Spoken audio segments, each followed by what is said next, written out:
Je sais de façon certaine que Prigojine est en liberté. En ce moment même, c'est un homme libre. Je lui ai parlé au téléphone il n'y a pas longtemps.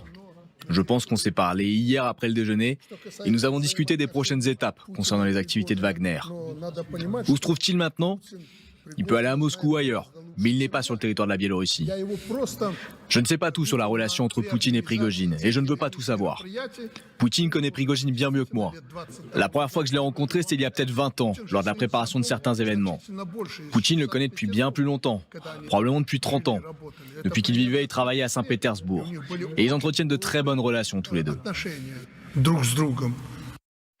Là, les amis, il va falloir faire acte de clairvoyance et de lucidité parce que dans ce jeu à trois, une espèce de super poker menteur, avec lui, le président biélorusse, qui a joué l'intermédiaire dans la négociation après le putsch, le putschiste, on pensait qu'il serait exécuté, etc. Apparemment, il est libre. On lui a rendu son argent. Mais en même temps, on est en train d'enlever tous les signaux de Wagner. On perquisitionne chez lui. De le salir. Poutine qui dit rien. Poutine, on se disait, mais Poutine va le tuer. Et en réalité, on ne comprend pas trop quelle est la véritable nature des liens entre ces trois hommes, Loukachenko, le biélorusse, Poutine, le russe, et Prigojine, l'ancien mafieux, milliardaire, créateur de Wagner. On ne comprend pas. On ne comprend pas.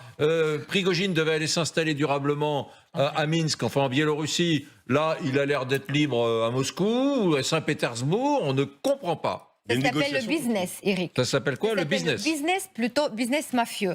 Donc, ils ont des affaires ensemble. Après, je ne connais pas l'implication de Loukachenko, mais il voudrait bien, j'imagine, parce qu'il a proposé ses services et il a besoin de services de Wagner et de Prigojine. Mais par contre, il ne faut pas imaginer d'autre chose que la parole donnée, par exemple, ou un accord. Ça n'existe pas. Ça s'appelle Dogovornyak. En russe, il y a un très bon mot, Dogovornyak. C'est un accord qui un peu sale accord, vous voyez, avec quelque chose qui, pour partager un mauvais butin, c'est pas très clair ni très net. Et tout simplement, s'il est en vie toujours Prigojine, ça veut dire qu'il a des dossiers. Il a quelque chose. Il y a une information qui est extraordinaire, que je complète simplement, puisque vous dites que Prigojine, on a dit qu'on l'avait vu à Saint-Pétersbourg, qu'on avait vu ses avions à Saint-Pétersbourg. Et les services français révèlent ces derniers temps que pendant la période, le petit week-end où Prigojine marchait sur Moscou, Poutine avait quitté Moscou avec son équipe, avec ses proches, et pour se réfugier à Saint-Pétersbourg. Parce que, comme vous le savez, Poutine et Prigojine ont leurs attaches et leurs racines à Saint-Pétersbourg. Intéressant, ça veut dire que Poutine a vraiment eu peur. Oui, tout à fait. C'est une version, je pense que vous avez la même version, colonel, qui est aujourd'hui révélée, ou disons diffusée par les services français. Colonel, où dans quel pays les putschistes qui se déséquilibrent, ébranlent un pouvoir, sont laissés en liberté? Les 4 généraux putschistes qui s'en sont pris au général de Gaulle en 1961, Algérie française, Salan, Jouot, Zeller et Chal, l'aviateur, et ben ces 4-là, on les a pas laissés en liberté bien longtemps. Hein. Tout à fait.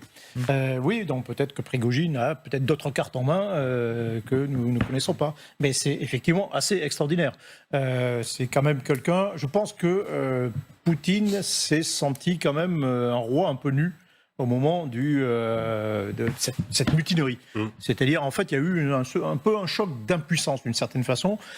Poutine, on le voyait bien hein, dans son allocution, son discours, les matins même, on sentait bien qu'il n'était pas complètement à l'aise. Quoi. Pour un homme qui est censé avoir anticipé les choses, être bien informé, visiblement, c'était pas ça. Donc, c'est quelqu'un qui a été surpris, donc mal renseigné, ou pas renseigné, ou il s'est trompé lui-même, on ne sait pas trop. Et puis surtout, il a constaté Galia Kerman parlait de grève italienne en parlant de l'attitude de l'armée et des services de sécurité. C'est-à-dire qu'il y a une petite mutinerie, parce que ce n'était pas non plus quand même quelque chose d'énorme. Et puis, finalement, il n'y a pas grand-chose. Donc, l'armée ne bouge pas, ou à part les forces aériennes qui bougent un petit peu. L'armée ne bouge pas. Bon, à la limite, les militaires peuvent dire, OK, ça, c'est pas notre boulot, ça, c'est le boulot d'une affaire intérieure. Mais la garde nationale, la Rosguardia, qui est la garde prétorienne qui a été conçue pour ça, pour faire face, pour protéger Poutine il y a 7 ans, on l'a pas trop vu non plus. Les bases militaires qui étaient entre Moscou et Rostov, il n'y a pas eu grand-chose. Donc, je pense que Poutine c'était un révélateur quand même de certaines impuissances de la part des mouvements de sécurité. Et de l'autre côté, Prigojine lui-même n'a pas agrégé suffisamment de soutien, etc., pour pouvoir avoir une masse critique qui permettait d'aller beaucoup plus loin. Et donc c'est un peu un choc d'impuissance. Et pour l'instant, on est dans la phase 2. La saison, visiblement, va être longue. Avec pas mal de rebondissements. Oui, Gallagher parlait de netflixisation Netflixisation des événements. Là, c'est un peu ça, quoi. Mais c'est ça, c'est ce qu'on se dit. En fait, Vladimir Poutine, en un peu plus de 20 ans de règne, n'a jamais eu aussi peur, n'a jamais été autant humilié, n'a jamais été autant ébranlé. Et que fait le Kremlin alors contre cet homme responsable de tout ça? Pas grand-chose. Écoutez. Nous ne suivons pas les déplacements de Yevgeny Prigojine. Nous n'avons ni la possibilité, ni l'envie de le faire. Non, mais c'est incroyable. Marrant, on se croirait dans une démocratie absolue. On dirait Elisabeth Borne, là, en Russie. C'est pas notre genre de suivre un gars, il a fait un putsch, bon, c'est pas grave. Et on n'a pas les moyens de le faire. On va pas le fliquer, puis on n'a pas les moyens. C'est incroyable, c'est pas notre truc, nous, on est russes, bon, le pauvre, il fait un putsch, bon, il s'est peut-être un peu trompé, mais on va pas non plus aller l'espionner. On n'est pas taquin à ce point-là. Tout est incroyable dans cette histoire, c'est vraiment pour les passionnés de John le Carré, c'est du John le Carré au cube, si je puis dire. Là, Peskov, porte-parole du Kremlin, on n'a pas les moyens de suivre Prigojine, mais... il nous prend pour des jambons, franchement. Si le FSB n'a pas les moyens de suivre Prigojine, à ce moment-là, qui repeigne la façade, et puis... bon. C'est autre chose. Deuxièmement, hypothèse, moi, que je fais. Deuxièmement, la trahison, normalement, c'est la mort. Oui. Donc, Poutine, il l'a dit. Il pardonne tout, sauf la trahison. Or, il est encore vivant. Et il devait être en Biélorussie. Finalement, il est en Russie et libre.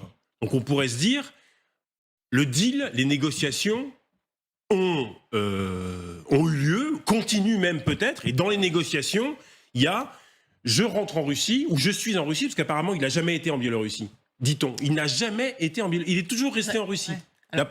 À un moment donné, son avion a été suivi, il a été à Minsk, avant de revenir très vite sur Moscou et Saint-Pétersbourg. Son avion, mais...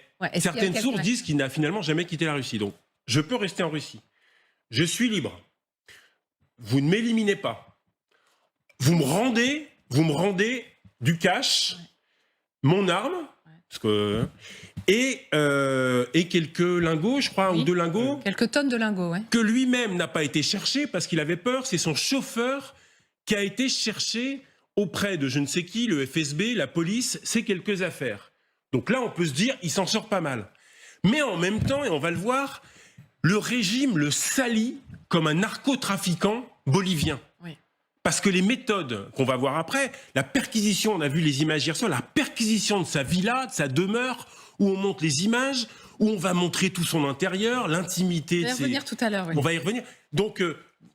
voilà, il y a comme une volonté de démonétiser. On le laisse en vie parce qu'une sorte de compromat, il en sait trop. Mais on le lance à la vindicte populaire. Mais on le lance à la vindicte de Wagner, on le démonétise et on en fait Je pense qu'il y a une logique à ça. Oui, il y a une logique. Il y a une logique, évidemment, parce que sinon, il est trop facile à éliminer et physiquement, il aurait été éliminé depuis longtemps. Moi, je pense que la logique, c'est que, et dans la tête des responsables russes, c'est que Prigojine, somme toute, et nonobstant le fait qu'il ait raté son coup, il reste populaire auprès d'une certaine partie de la population. Il ne s'agit pas d'en faire un bouc émissaire. Et donc, on commence par détruire et par casser sa réputation. D'où, effectivement, les perquisitions chez lui, d'où les discours qui consistent à dire que c'est un sale mafieux, que c'est un type infréquentable.